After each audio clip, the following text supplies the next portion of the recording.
Hi guys, so today's video is going to be my August wrap up. I actually have a fair amount of books to talk about, so I'm just going to jump right into it. And I'm going to start with the book that you all voted for. So I had a handful of young adult books and then a handful of adult books that you guys got to choose one from each of those handfuls. And for the adult age range, you guys picked Theft of Swords by Michael J. Sullivan. These books were originally self-published, and then when they got picked up by Orbit, they started being sold as bind-ups, so I actually only read the first book in the first bind-up, which was The Crown Conspiracy. The story follows a duo, Hadrian and Royce, who are these individuals that don't really align themselves with any one group or guild, but they are thieves, and they're thieves that you kind of can't help but root for. They've got the buddy cop vibe. One's a little bit on the grumpier side, one is a little more of a jokester, and the two of them really balance each other out. A lot of people praise this series for having a great bromance, and then on top of that, I do think the side characters were really, really fun, and in general, I think fun is a great way to describe the book. If you are the kind of person that is looking for an adult fantasy book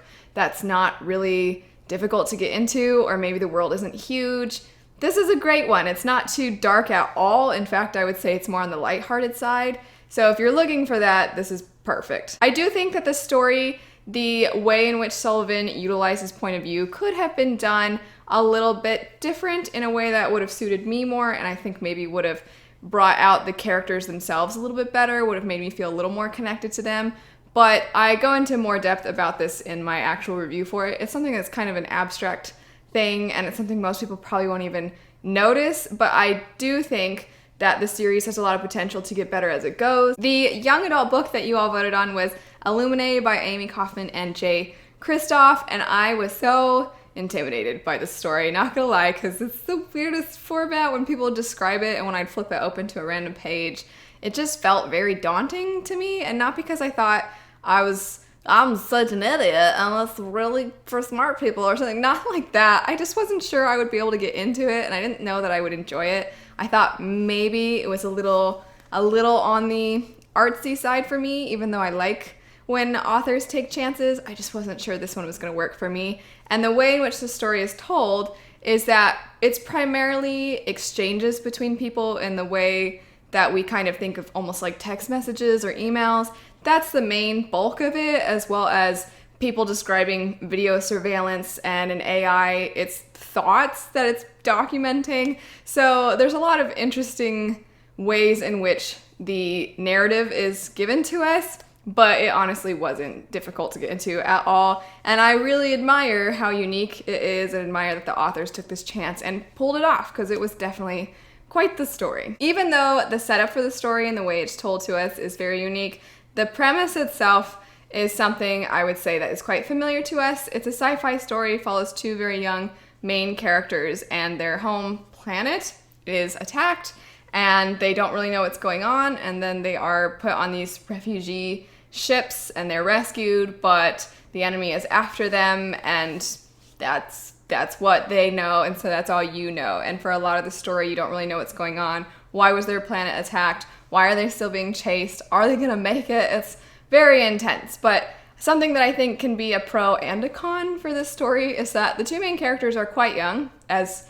is often the case in young adult books, but they actually act like teenagers, which I both appreciated and found sometimes made it hard for me to connect to, because I just found there was a couple of times when I was like, oh geez, can they get over this or something? But honestly, I do think that regardless of whether you're 16, 17, 18, or you're 26 whole years like myself, I still think that you can enjoy this story. It's not a new favorite for me, but I was impressed with the execution and how they managed to pull off the craziness that is the format. Besides those two books that you all picked, I also asked my husband, my friend Joshana, and my mom to pick some books this last month, because all of them had birthdays. And Joshana's pick, who happens to have her own channel, Joshana C, definitely go check her out, she's tons of fun, but she picked Aeronauts Windlass by Jim Butcher. The only other thing I've ever read by Jim Butcher is the Dresden Files. I've read a few of them, and I find them very entertaining, and they're told in first-person narration, and it follows a wizard detective in our own world. Aeronauts Windlass, very different. If you had not told me that they were both by Jim Butcher, I don't think I would have figured out that they were both by Jim Butcher, which is impressive that he's able to have a very distinct voice in Dresden Files and then have something completely different in Aeronauts. The setup for this story is that we have a handful of characters, and these characters are all kind of shoved together on a espionage adventure, and they were attacked, and that is why now they are trying to figure out if there are enemies among their people, and I really am down for that kind of a setup. But I think the pacing for me in particular wasn't my favorite. Once the story started to really get going and kick off, I found that the majority of it took place in about 24 to 48 hours, and sometimes there were certain details about the story that didn't feel all that relevant. There were certain things that happened so quickly and they were really intense, and then we'd have a conversation that would last a really long time, or we would learn the mechanics of the airships in this world in the middle of one of the characters being kidnapped, those kinds of things. And sometimes I'm like, wait a sec, but that person's in extreme danger. They might die. I don't really care how the airship works right now. I also thought the world itself sounded so fascinating. It is more steampunk, which is a genre I'm not particularly familiar with, but they're kind of in the sky. Their cities, their airships, everything's kind of in the sky, which sounded so cool.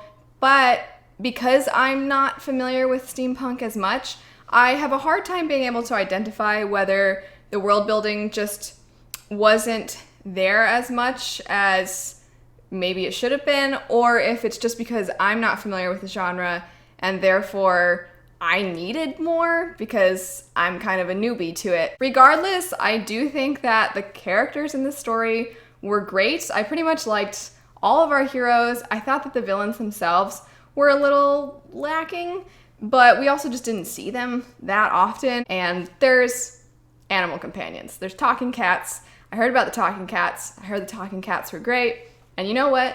They are great. They are freaking fantastic. Next up, we have Vinland Saga. I read this as my husband's pick, and I told you guys that it's kind of like I kind of joked around that it's my mission to get a bunch of you to watch the Vinland Saga anime that's been coming out. It's on Amazon Prime. It was kind of a joke, except for not really, because it's really good and everybody should watch it. Vinland Saga follows a boy named Thorfinn, and when the story first starts out, you are getting the impression that something happened with his family that was very tragic. He wants revenge, and then you kind of are taken back to what happened, and you're getting his life up to that point. He's a young man when the story starts, and so you're going from his boyhood up to this point in his life, and it is very tragic, and it's Vikings, and if you guys like Vikings, I mean, it's such a good story regardless if you like Vikings or not. It's so good. Even though I'd already seen some of these scenes in the anime, reading them was very emotional. I almost cried. It was, oh my gosh. If you guys want a story that just pulls at your heartstrings and has a really amazing father-son love, that's the story. Oh, it's so good. The next thing I read was The Stranger by Harlan Coben. This was my mom's pick, and my mom is precious and lovely and super hardworking, and she pretty much never has time to read, so when she does pick stuff up, she ends up really liking stories that you kind of get through quick and that are fun and engaging and page turners, and that is exactly what this story was. It follows a man in our world. It's a mystery, but it's Earth, and our main character, he has a wife and kids and a pretty normal life, and the very beginning of the book starts off with some stranger telling him, hey, your wife faked a pregnancy, look into it, and then basically dips. So now our main character is like, what? Initially I was thinking, okay, the writing is very simple, very digestible, super easy to get into. It's not flowery at all. It's the farthest thing from flowery writing ever.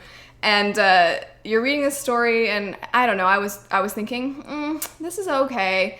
And then new threads form, and new characters are introduced, crazy stuff starts to go down, and then the story got a whole lot more interesting, and it's definitely one of those cozy mysteries that you can get through over the weekend. I ended up quite enjoying it. It was, it got better as it went, and I think if you are looking for a good weekend read, this is a good one. Next up, I finished Six of Crows at the beginning of the month, so I thought I'd mention it here, and this was a reread for me. The first time I read Six of Crows, which follows a handful of characters on a heist mission. I expected, when I heard the word heist, to get a fast-paced, intense, high-stakes story. And it is intense and high stakes at times, but so much of the story is actually our characters' backstories, getting to know them, understanding why at such a young age all these people are so messed up. And now that I went back and reread it, I enjoyed it so much more because I think I went in with a better understanding of what the story is, and I ended up really liking it. So I just wanted to, mention it because I did finish it, and I quite enjoyed it. I really want to read the next one. And lastly, we have House of Salt and Sorrows. This ended up being a story I picked up because Aeronauts Windlass, it took me a while. It was a pretty chunky book, and it took me a little bit to get through, and I didn't love it with all my heart. So I was like, I want to read something fast and not 600 plus pages. And then I picked up House and Sorrows, and it was a perfect read for what I was looking for. This is a story that I know has things that people are going to be annoyed by. The love interest in the story, I don't even know if they really needed to be there. That could just be my personal taste. There was also some elements that I thought I would have found the story more enhanced had those elements maybe been ingrained into the story earlier. But overall, this story, it was creepy. It was super creepy, and I didn't want to put it down. And I ended up having so much fun with it. It follows a character whose sisters are constantly dying. People think, oh, your family's cursed, and there's a bunch of them. It's a retelling of the 12 Dancing Princesses, and I didn't know what to expect when I picked it up. I certainly wasn't expecting a fantasy horror hybrid, and that's exactly what this was. And it really was creepy, and I had no idea what the heck was going on, and it was really fun. And also, now that it is my wrap up, just wanted to let you guys see some of the artwork that you voted on, some character art for me to do this last month. I have an Ellen one coming up very soon that I'm very excited for you to see. And I have another one that is kind of a surprise, and I have a collaboration coming up with that one that I'm very excited about. I think you guys are gonna really like it. But anyway, here are those pieces, and I'll have some more for you to vote on very soon. If you are looking for more in-depth thoughts about any of these stories or spoiler stuff, I have links to chats and reviews in the description bar down below, as well as purchase links if any of these sound interesting to you. But anyway, let me know what you have been reading this past month, and I'll see you guys later. Bye.